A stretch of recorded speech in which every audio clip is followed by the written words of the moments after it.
Hello, everybody. Welcome to Uncommon Analysis.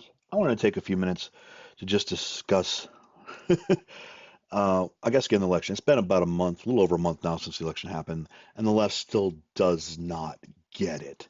They are completely just out of touch with reality, and you kind of have to be. Uh, the Bulwark, who's probably my favorite group to pick on because they are so out of touch. In fact, I would advise the Democrats, as a conservative person myself, please, Democrats, keep listening to the Bulwark. Listen to them. Watch them every day. Every word of advice they give you, listen to it. Because if you do, Republicans are just going to keep eating your lunch. So by all means, please listen to these people because, you know, they understand everything. Oh my God. Anyway, this is some. They're doing a month-long analysis. I don't even know why you need a month-long analysis to figure out what happened in the 2024 election. It's not that complicated, folks. It's real simple. The Biden administration, the Biden/Harris administration, was an abject failure, period. Failure on foreign policy, failure on domestic policy, and failure on economic policy, period, across the board. The trifecta of failure, rated lower than Jimmy Carter. Okay? Yet these people sit here and think we have to just figure out why the hell we lost. It isn't really hard how you lost. It's really not policy reasons you lost. It's not what we're trying to sell. It's not the verbiage or how we package up our crap. It's that you're selling crap and people have seen through it. Now, I don't have the clip here, but there's another gentleman on Bulwark who got some serious copium claiming that because Harris did better in states where they competed.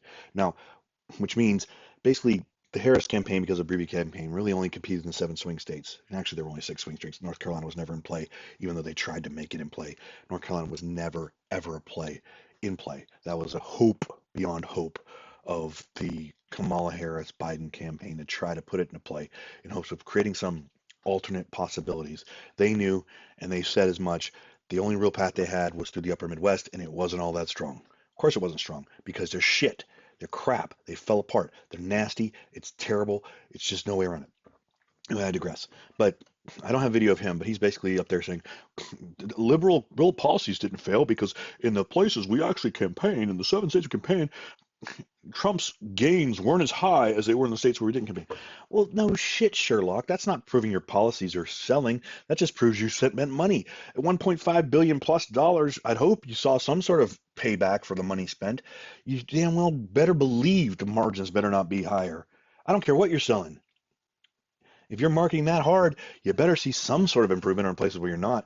These people are just out of touch with reality. But here's I couldn't find the video that's in, but it was kind of comical. I literally busted a gut when I heard this come out of this guy's mouth. But that's the kind of copium these people are espousing. Now, this in particular is, I forget this lady's name, Jennifer or something. I don't know yet. It's just, they're talking to focus groups. And they brought in people, and let me put some context behind it. They brought in people who were people who voted for Biden after voting for Trump or voted for Hillary or voted for anti-Trump, right? And they brought them in and had focus groups with them. And these people told them flat out why they voted. And listen to the kind of garbage these people take. I mean, they attack these people. They call them names.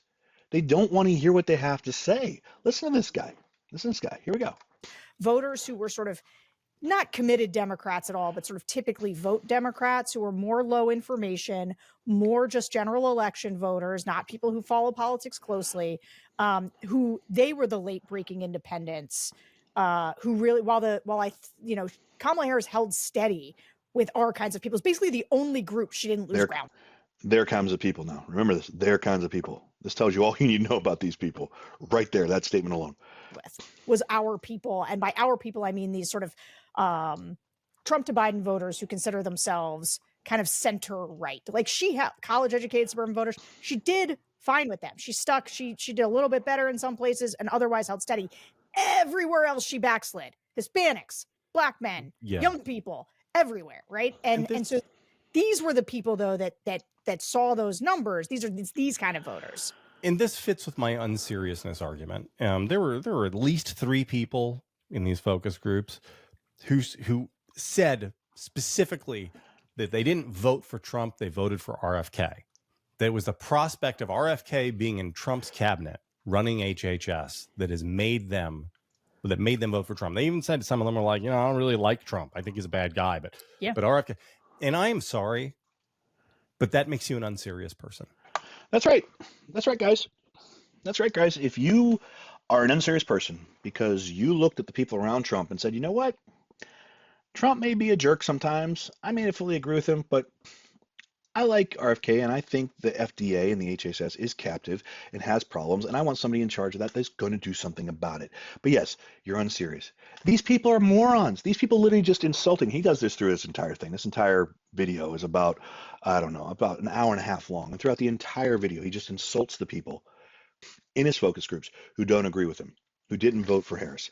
Basically, if you voted for Trump, you're just not serious. Now, these are people that voted for Biden before. They had no problem with these people before. They weren't unserious people then. They openly admit these were people that voted for Biden in 2020. And these people had no problem with them.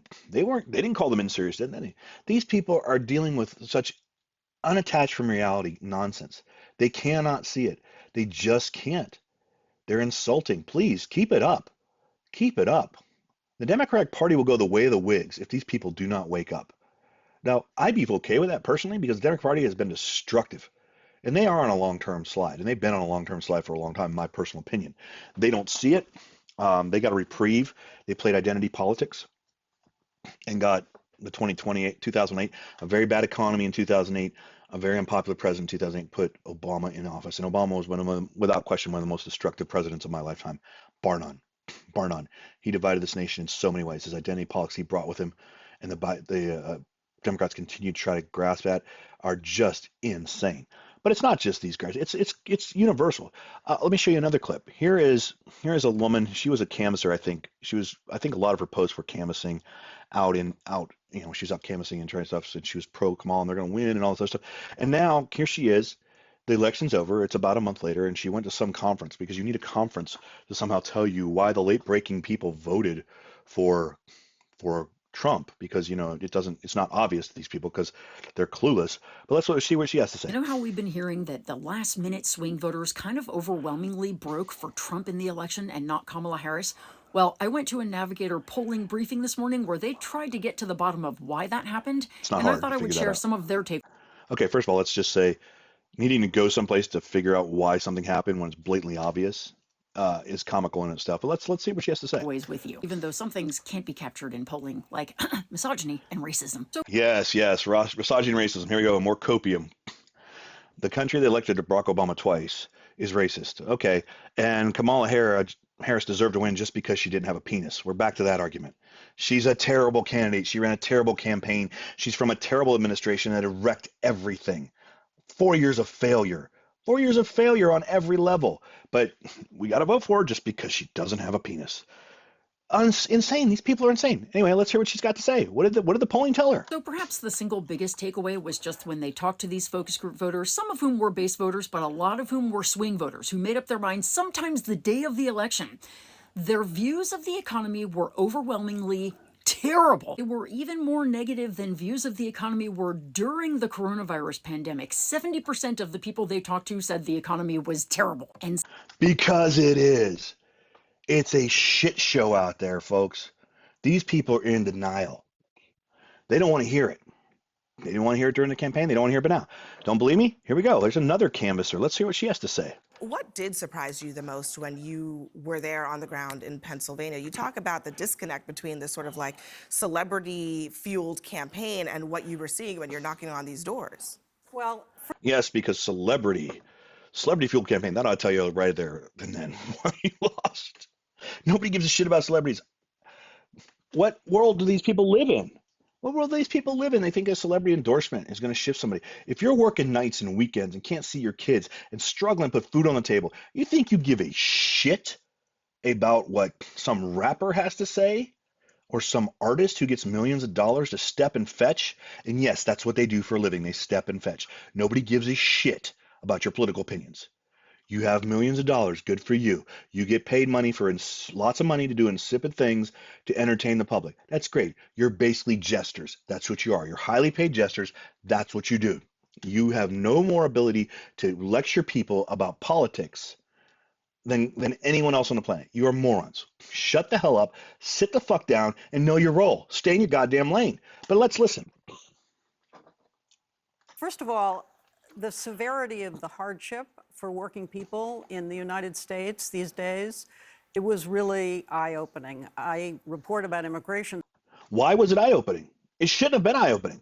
Anybody paying attention should not have been eye-opening. But these people are completely out of touch. So I have been on the ground with working people quite a bit in my career, but it wasn't just the price of groceries. It wasn't just, it's the whole structure of work. People are doing contract work, they're working night shifts, day shifts, and also the way that people are communicating now. Very often, the only source of information that people had in Allentown was through their mobile phones. They don't have time to watch television.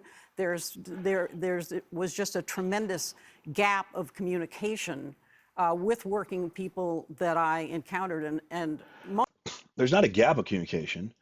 The communication is still happening, not through the channels you control, though. That's the problem with you. You don't have control over these channels. People are still communicating. They're communicating more than ever. They're just not tuning in to CNN and listening to the tripe and lies that they feed. And MSNBC, and ABC, and CBS, and NBC. most of the canvassing that I was doing was with Latino people, Spanish-speaking people. So the Harris campaign, it sounds like, just missed it. I mean, no, they didn't miss it. This is the thing. These people still don't get. They didn't miss it. Liberals and Democrats did not miss this. They ignored it. They refused to listen to it. For years, people have been telling you the economy's crap. And what is the response? No, inflation is just transitory. No, look at the stock market. It's great. You're working two jobs just trying to make ends meet? Oh, that's your problem. No, look at the stock market. Look at the fundamentals, everything. Oh, it's eggs are 2-3 times the price they were a year ago. No. Look at the stock market. Company's awesome. Look at the S&P 500. Oh, what? Everything's up 10% every couple months. You go to the store and everything's 10% more expensive than it was. Oh no, look at our numbers. Our number says inflation is only 2%. Bull crap. They lied to you. Just like they lied about jobs. Remember those 800,000, almost a million jobs they claimed they were creating, right? And then they had to. Oh no, they never existed. They lied to you. They're lying out their asses. These people are mouthpieces for it, and they don't care. The Harris and Democrats did not miss this. They ignored it. They still ignore it. They will not accept reality. At the end of the day, the election was not that complicated. People simply said, we had 4 years of Trump. We've had 4 years of Biden-Harris. Guess what? We preferred Trump better. Point, set, match. That's it. That's it. They don't want to hear that, though. They want to talk esoteric things, and they don't get it. Oh, let's talk about policies. Nobody gives a crap about your policy position if they can't pay their bills. But Democrats don't care. All they care about is they implement their policies and implement what they want. They don't care who they run over. That's the left. The left put 100 million people in graves in the last century to implement their policies. They don't care about the individual. They don't care about you. They don't care about anything, just as long as they're doing the right thing on policy. So they think they can sell their policy. They think they lost because their policy message is wrong. No, you lost because you suck. You suck. Period. You sucked. You were given 4 years and you wrecked the economy. I've been through the S&P. I've been through the savings and loan crisis. I've been through the dot-com bubble. I've been through the housing crash. I've been through a lot of downturns, and nothing compares to the 4 years of Biden-Harris. Nothing. It is abysmal. It is a failure. Every level was a failure. And yet they're scratching their heads. Why did we lose? They don't get it. They never will. If you like content like this, please click that subscribe button, like, share, and of course, click the notification as well. Thanks, everybody. Have a great day.